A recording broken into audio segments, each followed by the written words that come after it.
எப்பயும் ஒரே மாதிரி டொமேட்டோ ரைஸ் செய்யாமல் ஒரு வாட்டி இந்த மாதிரி கொஞ்சம் டிஃப்ரெண்ட்டாக ட்ரை பண்ணி பாருங்கள். டேஸ்ட் ரொம்பவே நல்லாயிருக்கும். கடாயில் கொஞ்சமாக எண்ணெய் சேர்த்து கடுகு சீரகம் தாளிச்சிக்கலாம். இது கூட பொடியாக கட் பண்ணி வச்சுருக்க 4 பல்லு பூண்டு, சின்னதாக ஒரு வெங்காயம், ஒரே ஒரு பச்சை மிளகாவை சேர்த்து நல்லா வதக்கிக்கோங்க. வெங்காயம் ஓரளவுக்கு வதங்கினதும் கட் பண்ணி வச்சுருக்க 2 பெரிய சைஸ் தக்காளியை சேர்த்து நல்லா வதக்கிக்கலாம்.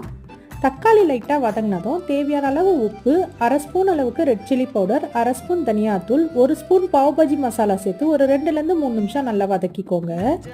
இப்போ இது கூட கொஞ்சமாக தண்ணி சேர்த்து எல்லா மசாலாவும் ஒன்று சேர நல்லா கலந்து விட்டு ஒரு 5 நிமிஷம் கொதிக்க வைங்க.